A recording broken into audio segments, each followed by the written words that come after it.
நீதித் தலைவர்கள் நூல் அதிகாரம் 7.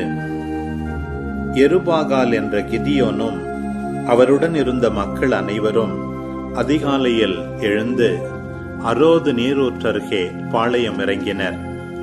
மிதியானியர் பாளையம் இவரது பாளையத்திற்கு வடக்கே மோரே மலை அருகே பள்ளத்தாக்கில் இறங்கியிருந்தது.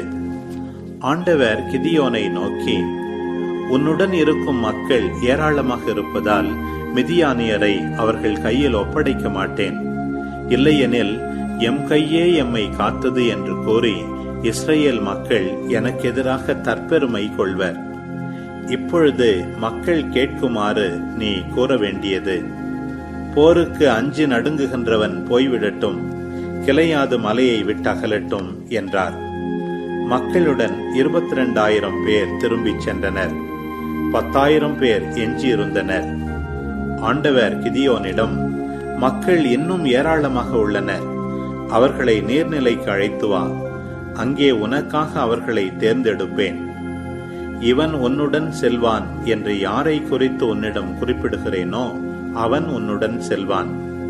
இவன் உன்னுடன் செல்ல மாட்டான் என்று யாரை குறித்து குறிப்பிடுகிறேனோ அவன் உன்னுடன் செல்ல மாட்டான் என்றார். அவர் மக்களை நீர்நிலைக்கு அழைத்துச் சென்றார். ஆண்டவர் கிதியோனிடம், நாய் போன்று நாக்கினால் நீரை நக்கி குடிப்பவர்களை எல்லாம் தனியாக நிறுத்து, முழங்காலில் மண்டியிட்டு நீரை குடிப்பவர்களை எல்லாம் தனியாக நிறுத்து என்றார். நாக்கினால் நக்கி குடித்தவர்களின் எண்ணிக்கை 300.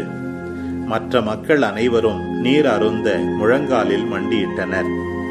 ஆண்டவர் கிதியோனிடம், நக்கி குடித்த 300 பேர் மூலம் நான் உங்களை விடுவிப்பேன். நான் மிதியானியரை உன் கையில் ஒப்படைப்பேன்.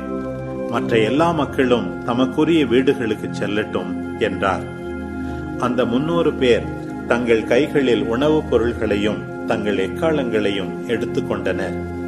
அவர் மற்ற எல்லா இஸ்ரவேலரையும் அவர்கள் கூடாரத்திற்கு அனுப்பிவிட்டு அந்த 300 பேரை தம்முடன் நிறுத்தி கொண்டார். மிதியானியரின் பாளையம் அவர் இருந்த இடத்திற்கு கீழே பள்ளத்தாக்கில் இருந்தது. அவ்விரவில் ஆண்டவர் அவரிடம், எழுந்து பாளையத்திற்குள் இறங்கிச் செல், நான் அதை உன் கையில் ஒப்படைத்து விட்டேன். ஆயினும் நீ போக அஞ்சினால் முதலில் பூரா என்ற உன் வேலையாளுடன் பாளையத்திற்கு செல். அவர்கள் என்ன பேசிக் கொள்கிறார்கள் என்பதை நீ உற்றுக்கேள். அதன்பின் உன் கைகள் வலுப்பெற நீ பாளையத்திற்கு எதிராக செல்வாய் என்றார். அவர் பூரா என்ற தம் வேலையாளுடன் பாளையத்தில் இருந்த போர் வீரர்களின் எல்லை காவலுக்கு சென்றார். மிதியானியரும் அமலேக்கியரும் கிழக்கில் வாழ்ந்த மக்கள் அனைவரும் வெட்டுக்கிளி போன்று ஏராளமாக பள்ளத்தாக்கில் தங்கியிருந்தனர். கடற்கரையில் உள்ள ஏராளமான மணலை போன்று அவர்கள் ஒட்டகங்களுக்கு எண்ணிக்கை இல்லை. கிதியோன் வந்து சேர்ந்த பொழுது ஒருவன் தன் தோழனிடம் தன் கனவு பற்றி கூறிக்கொண்டிருந்தான். அவன் கூறியது, நான் கனவு ஒன்று கண்டேன். வட்டமான ஒரு வார்கோதுமை அப்பம் மிதியானியரின் பாளையத்திற்கு சுழன்று வந்தது. அது கூடாரத்திற்கு வந்து அதன் மேல் மோதி கீழே விழுந்தது. அது கூடாரத்தை தலைகீழாக புரட்டியது.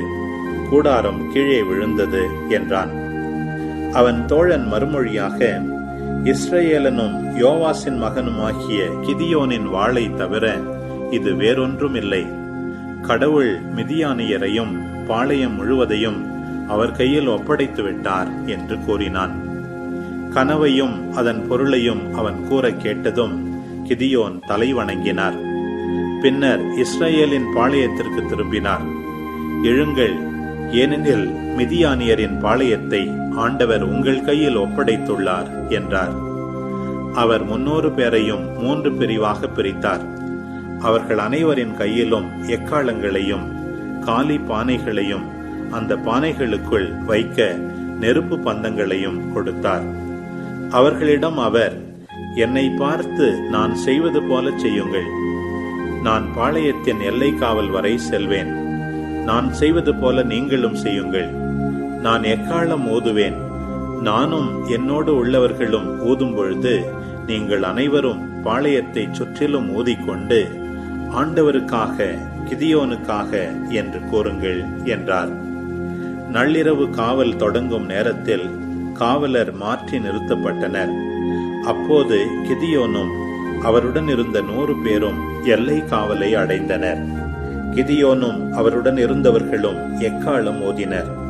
தங்கள் கையில் இருந்த பானைகளை உடைத்தனர். 3 பிரிவினரும் எக்காளம் ஓதினர், பானைகளை உடைத்தனர். தங்கள் இடக்கையில் நெருப்பு பந்தங்களையும் வலக்கையில் ஊதுவதற்கு எக்காளங்களையும் ஏந்தியிருந்தனர். அவர்கள் ஆண்டவருக்காக, கிதியோனுக்காக ஒரு வாள் என்று முழங்கினர். பாளையத்தை சுற்றி ஒவ்வொருவனும் தன் இடத்தில் நின்றான். பாளையத்தில் இருந்த அனைவரும் ஓட்டமெடுத்தனர். ஓலமிட்டு கொண்டு தப்பி ஓடினர். அப்பொழுது 300 பேரும் எக்காளம் ஓதினர். ஆண்டவர் பாளையம் முழுவதிலும் ஒவ்வொருவனும் மற்றவன் மீது வாள் வீசச் செய்தார்.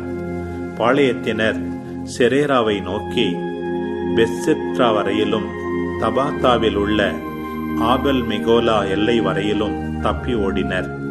நப்தலியிலிருந்தும் ஆசேரிலிருந்தும் மனாசே முழுவதிலிருந்தும் இஸ்ரவேல் வீரர் ஒன்று திரட்டப்பட்டனர். அவர்கள் மிதியானியரை துரத்திச் சென்றனர். கிதியோன் எப்ராயிம் மலையில் உள்ள அனைவருக்கும் தூதரை அனுப்பி, மிதியானியரை எதிர்க்க கீழே இறங்கி வாருங்கள், பெத்பரா வரை உள்ள நீரூற்றுகளையும் யோர்தானையும் கைப்பற்றுங்கள் என்றார். எப்ராயிம் மக்கள் அனைவரும் ஒன்று திரண்டனர். அவர்கள் பெத்பரா வரை உள்ள நீரூற்றுகளையும் யோர்தானையும் கைப்பற்றினர். அவர்கள் ஓரேபு, செய்யேபு என்ற 2 மிதியானிய தலைவர்களை சிறைப்பிடித்தனர். ஓரேபை ஒரேபாவில் உள்ள பாறை மேல் கொன்றனர். செய்யேபை செய்யேபில் உள்ள திராட்சை ஆலையில் கொன்றனர். அவர்கள் மிதியானியரை மிதியான் வரை துரத்திச் சென்றனர். ஒரேபின் தலையையும் செய்யேபின் தலையையும் யோர்தானுக்கு அப்பால் இருந்து கிதியோனிடம் கொண்டு வந்தனர். அன்பு உறவுகளே, இது உங்களுக்கான நேரம். இக்காணொளியில் ஒளி வடிவில் நீதி தலைவர்கள் புத்தகம் 7ஆம் அதிகாரத்தை முழுமையாக பார்த்தும் கேட்டும் ஜெபித்தும் இருப்பீர்கள். இன்றைய இறைவார்த்தையின் அடிப்படையிலான கேள்வி: நீ போக அஞ்சினால் முதலில் பூரா என்ற உன் வேலையாளுடன் எங்கு செல்? பதில்களை கமெண்ட்ஸில் பதிவு செய்யவும். இதுபோன்ற வீடியோக்களை தொடர்ந்து காண இந்த வலைதளத்தை சப்ஸ்கிரைப் செய்யவும். மேலும் லைக் கொடுத்து எங்களை ஊக்கப்படுத்தவும். இப்பதிவுகளை மற்றவரோடு பகிர்ந்து ஷேர் செய்து நாளும் திருவிவிலியத்தின் ஒரு அதிகாரத்தை வாசிக்கவும், கேட்கவும், பார்க்கவும் நீங்கள் உதவிடலாம். மீண்டும் அடுத்த காணொளியில் சந்திப்போம். இந்த நாள் இனிய நாளாய் அமையட்டும். இறைவன் உங்களை ஆசீர்வதிக்கட்டும்.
அன்பு உறவுகளே, இது உங்களுக்கான நேரம்.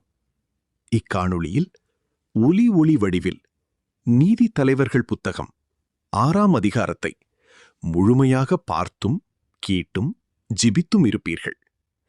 இன்றைய இறை வார்த்தையின் அடிப்படையிலான கேள்வி: இஸ்ரேல் மக்கள் பயிரிட்டதை யார் அழித்து வந்தனர்? பதில்களை கமெண்ட்ஸில் பதிவு செய்யவும். இதுபோன்ற வீடியோக்களை தொடர்ந்து காண இந்த வலைதளத்தை சப்ஸ்கிரைப் செய்யவும். மேலும் லைக் கொடுத்து எங்களை ஊக்கப்படுத்தவும். இப்பதிவுகளை மற்றவரோடு பகிர்ந்து ஷேர் செய்து நாளும் திருவிவிலியத்தின் ஒரு அதிகாரத்தை வாசிக்கவும், கேட்கவும், பார்க்கவும் நீங்கள் உதவிடலாம். மீண்டும் அடுத்த காணொளியில் சந்திப்போம். இந்த நாள் இனிய நாளாய் அமையட்டும். இறைவன் உங்களை ஆசீர்வதிக்கட்டும்.